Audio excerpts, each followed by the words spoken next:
Aliás, eu quero aproveitar a presença do deputado Ivan Valente e perguntar se ele conhece o pastor Jorge Luiz dos Santos. Jorge Luiz dos Santos, o senhor conhece? Eu já trouxe aqui, sabe quem ele é? Ele é um pastor que está preso hoje na Papuda, aqui em Brasília. Eu o visitei. E sabe por que ele segue preso?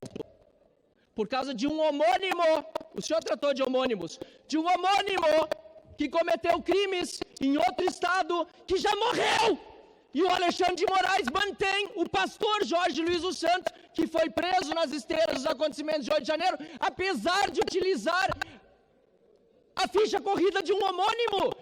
Senhor presidente, senhoras e senhores parlamentares, assumo a tribuna nesse momento para fazer uma consideração sobre o período eleitoral e a disputa que está havendo no Brasil. Antes disso, eu quero dizer que o próprio ministro do Exército Brasileiro, indiciou 37 altas patentes do Exército por golpe de Estado. Ou seja, teve golpe de Estado, teve reunião com o Bolsonaro, todos eles planejado do exterior e depois aqui. Tudo isso aconteceu. O Bolsonaro está livre, leve e solto ainda. E eles estão criticando o Supremo Tribunal Federal, sabe por quê? Querem anistia do Bolsonaro. Isso será o maior escárnio, a maior vergonha do que aconteceu na Praça dos Três Poderes, que é perdoar um golpe de Estado depois do que foi em 1964 e 21 anos de ditadura. Feito isso, surgiu no Brasil um fenômeno que vem do trumpismo, do Steve Bannon, das redes sociais, da manipulação, das fake news. Aqui, o endeusado foi Jair Bolsonaro. Ele venceu através disso, das redes sociais, da mentira, das fake news, da manipulação política, e ele criou um exército de pessoas que manipulam através das redes sociais, e é por isso que eles são radicalmente contra qualquer regulação das redes sociais. Até porque o dono de uma delas, que é o Elon Musk, é o dono do Twitter. Ele não quer se submeter a nada. As Big Techs fazem parte deles. E acontece que surgem os fenômenos por aqui. Alguém pensou, como o Tiririca, de pior do que está não fica. Mas não é verdade. Surgiu um mentiroso, um bandido, um delinquente, um condenado, que topa tudo lá em São Paulo. Agora são dois bolsonaristas em São Paulo. Um que adere por oportunismo, que é do Centrão, um que vai no comício do 7 de setembro contra quem vai condenar Bolsonaro, e o outro, através das redes sociais, de onde ele nasceu para ser preso, condenado por estelionato, por roubo de idosos. Esta figura enganadora está fazendo sucesso nas redes sociais. Ele é capaz de plantar qualquer mentira. O bolsonarismo atacou ele no primeiro momento. Hoje eu leio que Flávio Bolsonaro, Eduardo Bolsonaro e até o Carlos Bolsonaro, que você viu até ontem batendo nele, se acertaram. E é capaz do Bolsonaro desembarcar do Nunes para apoiar o Pablo Marçal, porque esse é o bolsonarismo raiz, e é o bolsonarismo que ameaça o próprio hegemonia do Bolsonaro.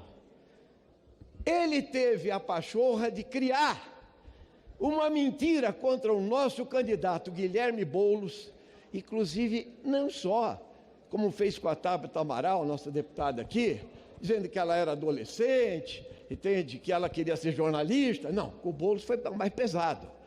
É droga, é sinal de cheirar cocaína e tudo. Ontem a Folha de São Paulo desmascarou esse bandido. Ele usou uma pesquisa em que existe um homônimo de Guilherme Boulos, só que Boulos é Castro no meio e o outro é do Aília, um nome assim, que é candidato pelo Solidariedade. Vejam vocês, esse cara devia ter a candidatura imediatamente impugnada, porque ele é um delinquente. As emissoras de TV toleram bandidos como esse serem candidatos, porque ele sabe que a mentira não tem limites e nem tem escrúpulos. Quando eu vejo parlamentares do PL e outros bolsonaristas aqui defenderem que não... a liberdade, presidente Paim, a liberdade para mentir, a liberdade para manipular, a liberdade para enganar os pobres. Eu vou dizer mais, esse cara enriqueceu através de cortes e de manipulação da internet, fortuna de 200 milhões de reais. E ele quer ganhar a eleição com isso. Pois aqui eu quero dizer o seguinte, não haverá...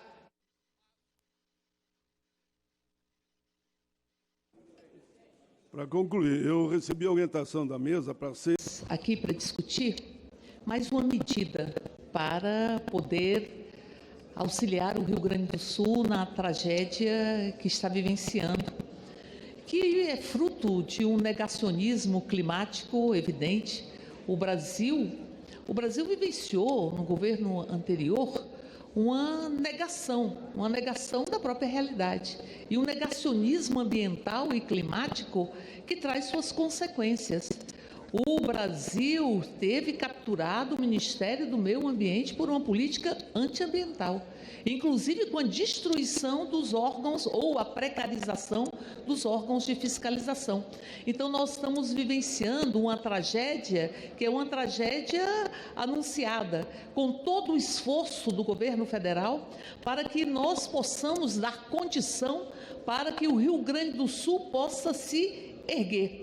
Não apenas com a suspensão da dívida do governo do Rio Grande do Sul, 23 bilhões de suspensão em 3 anos, a eliminação do próprio juros de 11 bilhões, ou seja, também as obras de diques, de drenagem, o auxílio reconstrução, o Pronamp solidário, crédito BNDES solidário, saque emergencial, auxílio trabalhador, parcela extra seguro-desemprego, tantas medidas para a agricultura, Pronaf, medidas para reconstruir os aeroportos, planos de defesa civil, enfim, são inúmeras ações, inúmeras, inclusive a criação de um órgão específico do governo federal para estar lá, atendendo, auscultando e escutando as demandas do povo do Rio Grande do Sul. Este PLN que nós estamos discutindo vem no mesmo sentido, tecido com a solidariedade e a necessidade de termos empatia, porque, aliás, fascista não tem empatia. Por isso que, durante as enchentes na Bahia, nós vimos o então presidente da República está andando de jet ski no litoral de Santa Catarina.